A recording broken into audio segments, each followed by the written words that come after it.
The plane's metal body shuddered the instant the wheels kissed the runway. It wasn't just rubber grinding against asphalt, it felt like the last page of his old life tearing clean away. He stared through the window at a scatter of lights that didn't look like a city yet, they looked like a promise. And promises, he'd learned, were dangerous in a very specific way. They could feed you and starve you at the same time. At passport control, the officer's words hit his ears like a rhythm from a song he didn't know. He understood almost none of it, but he understood the tone. The chill in that voice was simply another way of saying, "You don't belong here." He didn't answer. If he spoke, his accent would betray him before his sentences even arrived.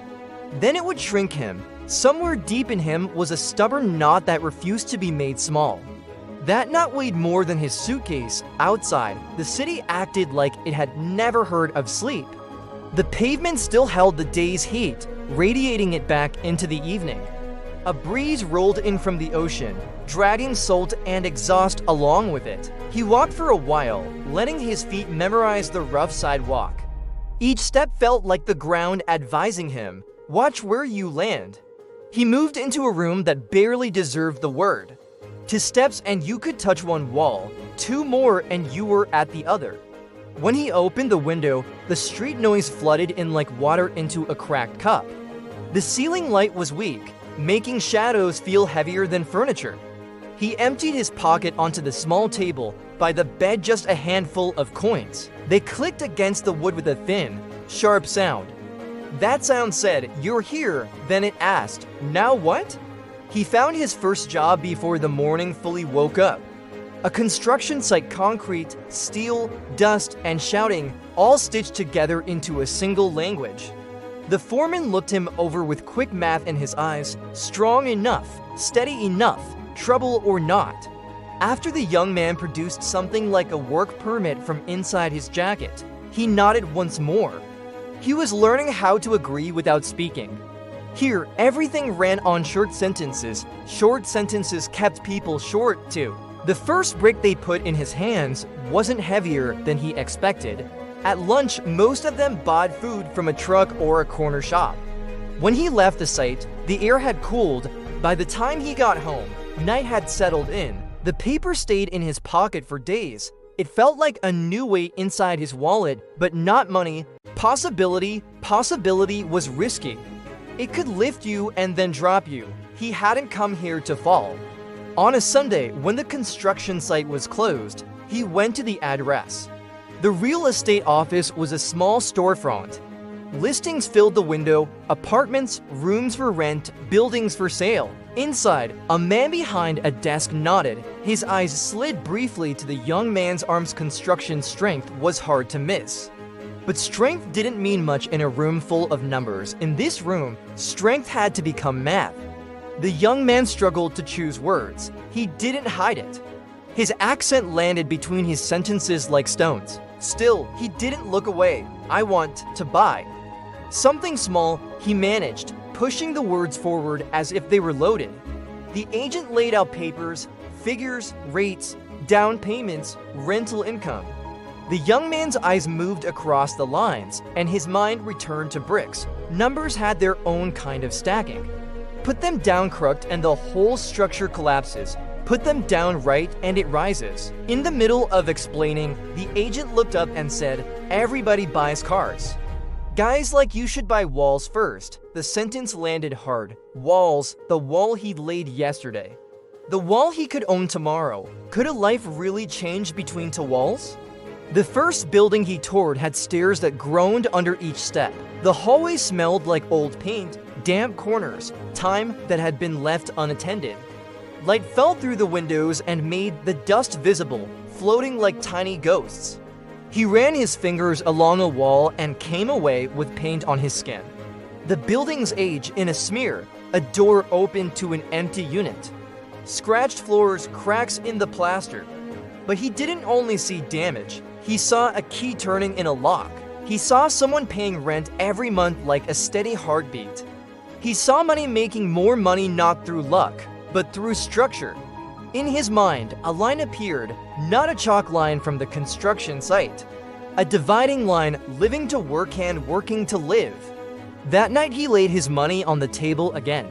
But his fingers didn't tremble while he counted. For the first time, money wasn't only about surviving today. It was a staircase toward tomorrow. Next to what's left, he wrote a new note for the down payment. Days became weeks, weeks became months. Some days the rain came hard and watered down the mortar. Some days the sun baked the bricks until they felt like they'd burned through gloves. In the gym, some nights the weights felt light. Other nights the iron seemed to hang off his wrists like an anchor. But he did the same thing, always, repeat.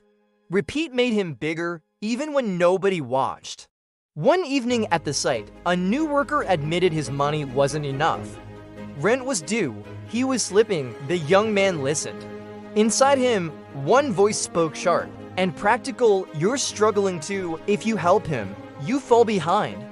Another voice quieter, deeper answered, if you push him away today, you'll be alone tomorrow. He pulled a few bills from his pocket and handed them over. The worker stared, stunned, then tried to speak gratitude. The young man shrugged like it was nothing. That night, his pile of money was thinner. In his notebook, what's left tightened into a smaller number. Two feelings walked side by side inside him, fear and relief. Fear because his plan had bent. Relief because he still felt human, and that meant he wasn't just building walls, he was keeping his foundation intact. A wordless thought moved through him, steady as breath, build the inside too. Months later, when the first apartment deal finally closed, the pen felt strangely light in his hand. Not because the weight was small, because he had grown strong enough to carry it. He leaned over the paperwork. As he signed, the lines in his palm reminded him of dried mortar, of lime dust, of days that left marks. Same hand, different life. When he slipped the building key into his pocket, the metal's coldness pressed against his skin. It didn't scare him, it woke him up, because that key didn't just open a door. It opened a different kind of time, a future where he wouldn't be forced back onto the site forever. That night, he returned to his room. It was still small. The ceiling light still struggled, but the shadows had changed. They didn't feel like hopelessness anymore. They felt like tiredness that had earned its rest. He set the copy of the contract on the table. He didn't lay out the money this time. The money was still there, but it had shifted roles. It wasn't the destination. It was the tool. He opened the window. The city's sounds poured in distant sirens. A car door. Somebody laughing somewhere like tomorrow didn't cost anything. The city still refused to sleep. He stood there listening until the noise stopped feeling like pressure and started feeling like proof, life moving, life continuing. Then he looked at himself in the mirror. Dust still clung to his face. Fatigue still sat beneath his eyes, but something else lived there now, to a calm that didn't need permission. A sentence rose inside him without needing to be spoken, not even to himself. This will be my story too. The next morning, he'd go back to the construction site. The road wasn't finished, but he would carry the bricks differently now. On his back would be more than today's weight. On his back would be a plan, solid and quiet, getting more real with every day that passed, whether anyone applauded or not. Some successes aren't born under stage lights. Some successes grow in dust, in the sharp smell of mortar, in the late night silence of a gym where the only witness is the mirror. One day, people on the outside will ask, how did you do it? The answer won't be one word, it will be hundreds of small choices. When he finally lay down, his hands still smelled like lime. He closed his eyes. The city's roar softened into a distant hum. His heartbeat settled into a steadier rhythm than it had when he first arrived. Because for the first time, he wasn't bargaining with fate, he was building it. And that more than fame, more than applause, more than any headline was the legacy he could actually own.